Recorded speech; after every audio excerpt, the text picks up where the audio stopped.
Isang nakakaskandalong gabi po, Mayora Iska Morena. Hindi po ako magaling magkwento, pero kailangan ko po kasi ng advice about sa ganitong bagay. Nasa tamang edad naman na po ako. College student, 20 years old. At sa edad kong to, Mayora Iska Morena, talaga namang nalagpasan ko ang teenage pregnancy. Kaya naman naisip ko bilang 20 na ako, it's about time to experience the greatest, the sexiest, and the wettest experience you can get pagdating sa pakikipag-tsak-tsakan sa jowa. Huwag niyo ako tawanan, Mayora Iska Morena. Alam kong 20 anyos na ako, pero ngayon pa lang namin gagawin ng jowa ko. 3 years na po kaming magkarelasyon at talaga namang nire-respeto niyo po ako. Pero ako, bilang isang dalagang Pilipina, may mga ine-explore rin ako sa aking katawan. Kakaranas rin naman ako ng, alam mo yun, parang may hinahanap-hanap. Kaya Mayora Iska Morena, talaga namang pinush ko na may mangyayari sa amin ng boyfriend ko. Una po namin ang isa't isa at ako lang ang babaeng nagalaw niya. Kaya understandable, Mayora Iska Morena, na wala kaming alam pagdating sa tsuktsakan. Alam ko normal, Mayora Iska Morena, na medyo parang nagluluha, lalo na kapag na-e-excite. Eto raw kasi ang magsisilbing pampadulas. At eto na nga, Mayora Iska Morena, ang first time naming magjowa, hindi masyadong nakaka-enjoy. Sobrang hapdi po kasi talaga ng kabibig ko. Parang may napunit, parang merong nabiyak, parang merong nabutas sa akin. Kaya naman dali-dali akong dumiretso sa CR para tignan kung may sugat ba. Isang pasok pa lang yun, Mayora Iska Morena. Just to tell you, pinabunot ko at talaga namang tinitigan ko. Pero pagtingin ko, Mayora Iska Morena, wala kahit isang patak, walang dugo, walang bahid ng nasaktan. As in clear lang ang aking kabibe. Tinapatan ko pa ng salamin kasi kako baka delayed ang pagdurugo ng sugat. Kaso nga lang, Mayora Iska Morena, wala po talaga. At talaga namang malinis ang pagkakahiwa sa aking kabibi. Sa sobrang takot ko po at baka isipin niya na hindi siya ang nakauna sa akin. Kasi nga 'di ba, ang alam po natin na kapag ikaw ay nabiyak, ay dapat may dugo. Kaya naman na para hindi ako pag-isipan ng boyfriend ko, kumuha po ako ng atsuete. Tinunaw ko pa yun sa mainit na tubig. Pinag-effortan ko po talaga. At yung katas ng atsuete, nilagay ko sa gitna ng panty ko. Yes, Mayora Iska Morena. Yung kulay red na katas ng atsuete, pinatak ko yun sa gitna ng panty ko. At pag-uwi ng boyfriend ko sa kanila, sinend ko po sa kanya ang picture ng panty kong may atsuete at naniwala naman po yung jowa ko na totoong dugo iyon. Mayora Iska Morena, normal lang po ba na hindi madugo kapag first time? Bakit po kasi sa mga kwento ng mga kaibigan ko at sa mga nababasa ko online na dapat daw ang babae kapag first time, kailangan may dadanak na dugo? Hindi na po ba ako virgin? Kasi Mayora Iska Morena, to be honest, ginagawa ko po sa sarili ko yon kapag mag-isa ako. Pero promise, ngayon lang po ako nakatikim. Please give me advice kasi para bang napapraning po ako sa naganap. At hanggang sa muli, ako po ito si Rachel. At ito ang aking scandal story. Go winner! Ay, nako, normal lang ba? Nataga namang sa first time, wala kang nararamdaman na pagdana ka ng dugo. Lalo na kung ikaw ang babae. Sa mga kababaihang nakikinig po ngayon sa ating Scandal Night, sige na nga, i-share mo sa akin inyong experience ng inyong first time.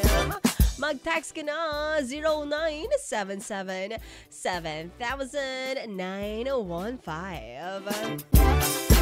Ay, good evening muna ha kay Arch Monzon. Mayora Iscamo rin na sensitive ba ang skin mo sa cologne? Actually, Arch Monzon, hindi. Kasi favorite ko mga pabango. Kaya mahilig ako sa pabango pero allergic rhinitis ang kalaban ko dyan. Ayan, batiin muna po natin naman nakatutok sa ating Facebook Live ngayon na Marlon, si Verhel at si Pacho Camid. Ayan, sumakamit po natin again kung ano man experience nyo ng first time. Pwede nyo po ibahagi sa akin iyan kung dumugo ba. Mayora Iscamo Rena mula sa ating text line nito. Mayora Iscamo Rena, ako po nung first time ko ay taga namang nakaranas ako ng pagdugo. At ito ay pinakamasakit na sugat ay na aking naramdaman sa tanang buhay ko. Kaya pakisabi po kay Rachel, opo, baka po napunit na siya before. Kaya hindi po siya dinugo. Ako galing yan sa kawinner po nating 7872. Ang huling numero sa kanyang telepono. Ba't ayaw niyo magpakilala? Mayora Iscamo rin, sabi ni Arch Monzon, the first charvahan is always memorable. Di naman po lagi magdurugo kapag first time at talagang nag-abala ka pang mag-special effects. Rupture hymen is not an automatic indicator of losing virginity. Uy, English yun, wait lang. Dumugo ilong ko. Buti ba ilong ko dumugo? Yung kabibi ni Rachel, hindi. Kaloka. Sabi naman ni Verhel Magarana, Mayora Iscamo na ganun din naman talaga pero pag di dumugo, tiyak. Ano yun? Actually, alam nyo mga ka-winner ha, marami yung kakilala na first time nila pero hindi rin naman talaga sila nakaranas sa pag-ganun. And it's okay. It's normal. Kasi naniniwala ako pag ang babae ay dinugo, mali yung pagkakagawa ng embutido. O di kaya naman Rachel, baka very very small lang yung embutido ng jowa mo. Charot! O sabi rito ni Mary Joy Dumandano, ako po no first time ko Mayora Iscamo rin nagkatrangkaso pa nga ako tapos may blood at green pa. Sobrang ouch talaga. Ang tagal ng trangkaso ko noon. Naku, Mary Joy Dumanda na may lumabas mo sa yung color green. Hindi kaya nagkasakit ka noon? Dapat nagpa-check up ka. Baka naman kasi yung jowa mo that time nabigyan ka na kang ano-anong sakit. Kaloka. Sabi naman ni Monique dito, Mayora Iscamo na bakit di nagdugo? Grabe naman yan. Sa experience ko, sobrang dinugo ako pero ang alam ko kung nagbabike siya, di na raw dinudugo and besides, baka small. Baka nga.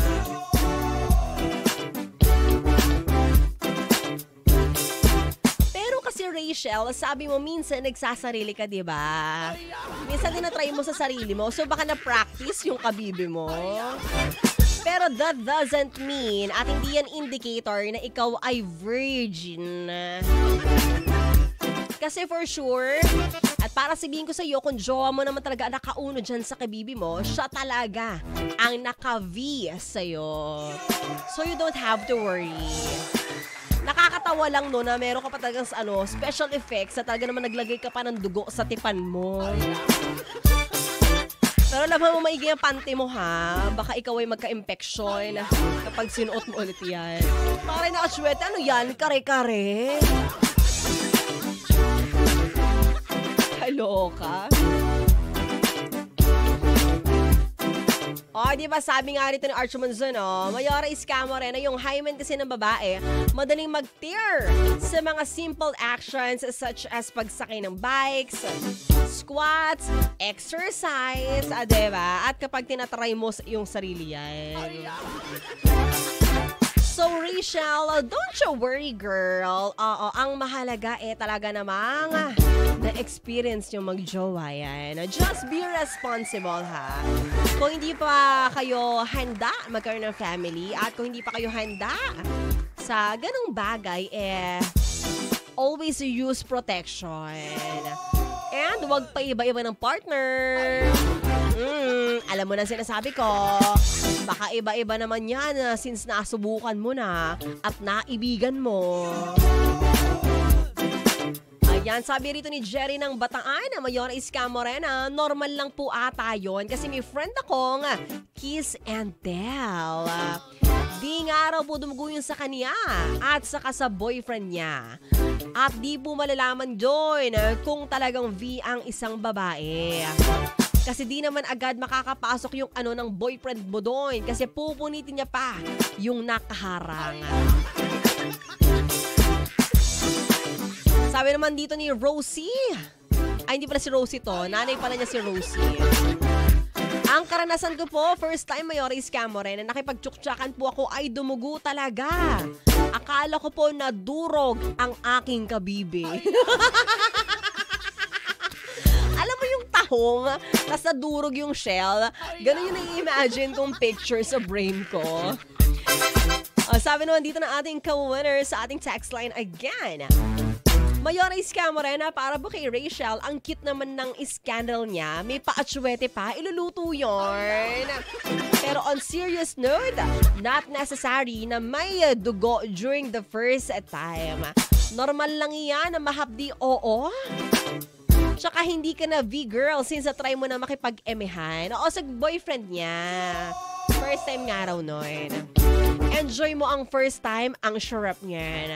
Huwag ka lang praning B. O, diba? Yun nga rin sabi ko, huwag siya masyado mapraning. Nakakawala rin daw kasi ng V. Kung ang babae ay palaging nagbabae ka, sabi ni Verhel ang Magararu. Hindi naman nakakawala ng V yun. Siguro nakakabunit lang ng hymen. So, that's a different thing. Tingnan nyo, may sinasabi rito si Delgard or Degard de la Peña Bison. Mayora Iska Morena, maraming explanation yan. Lots of V don't blood or don't bleed. And di naintindihan niya ng karamihan like biking or pagsasarili. And it's normal. Sabi naman ni Mark Anthony Santos, Mayora Iska Morena, may kilala kong chicks, ganyan din ang nangyari. Walang dugo pero tanggap yun ng boyfriend niya. Pero dapat alam ng boyfriend mo kung may dugo. Dahil malansang amoy, dapat nang embutido niya. Oy.